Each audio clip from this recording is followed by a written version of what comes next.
ओम नमो भगवते वासुदेवाय। आज हम आपको सिद्ध संत पुरुषोत्तम आचार्य के द्वारा गया में श्राद्ध व पिंडदान का महत्व बताएंगे। एक बार पूरा सुनना। सिद्ध संत पुरुषोत्तम आचार्य ने बताया कि हमारे सनातन धर्म में जो मुक्ति के 5 धाम बताए हैं उनमें गीता, गंगा, गायत्री के बाद चौथा स्थान गया में श्राद्ध व पिंडदान का भी बड़ा महत्वपूर्ण स्थान है। स्वामी जी ने एक सत्य घटना सुनाई।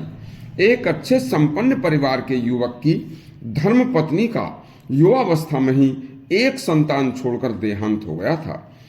परिवार धनाढ्य और सुखी संपन्न था, तो परिवार व रिश्तेदारों के कहने से उसने दूसरा विवाह कर लिया।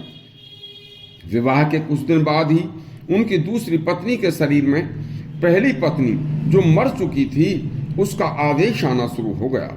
उन्होंने बहुत चिकित्सा कराई लेकिन कोई लाभ नहीं हुआ। किसी ने वायु प्रकोप बताया, किसी ने मानसिक रोग बताया, कोई उन्माद बताता था, कोई और अन्य प्रकार के मानसिक रोग बताता था। इस तरह से सभी की दवाइयाँ और इलाज कराए गए लेकिन कोई फायदा नहीं हुआ।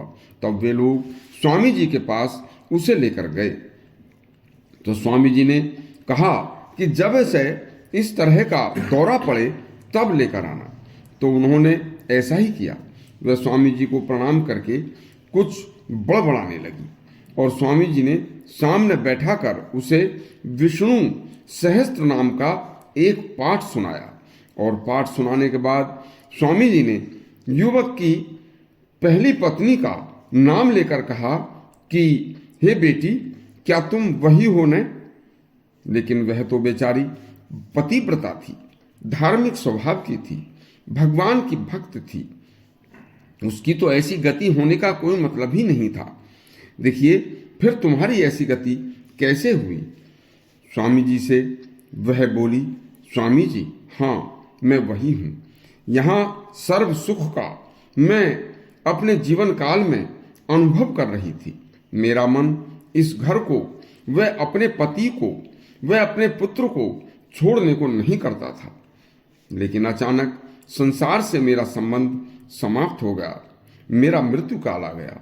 इसलिए मरते समय भी मैं इस घर को नहीं छोड़ना चाहती थी। मेरा मन अपने पुत्र, पति और इस घर में ही लगा रहा। देखिए, मैं उस समय भगवान से कुछ नहीं कह पाई, ना उनका नाम ले पाई, लेकिन मरते समय मन यहीं रहने के कारण मुझे यह प्रेत योनि मिली है। कृपया मुझे अब इस प्रेत योनि से मुक्त करा दो। हे महात्मा, आपके मुख से यह पाठ सुनकर मुझे बड़ी शांति मिली है। तब स्वामी जी ने उनके घर वालों से कहा कि आप विधिवत इसका गया में श्राद्ध व गया में पिंडदान करा दो। उन्होंने गया में जाकर सभी कार्य विधि विधान से पूरे कराए। पिंडदान के अंतिम दिन स्वप्न में उसने अपने पति व पुत्र को दर्शन देकर कहा कि अब मैं मुक्त होकर भगवत धाम को जा रही हूँ। आप धर्म पर चलते हुए सुखी से रहना। अंतिम प्रणाम व पुत्र को आशीर्वाद। इसके बाद फिर कभी उसकी आत्मा वहां नहीं आई। अब कल हम आपको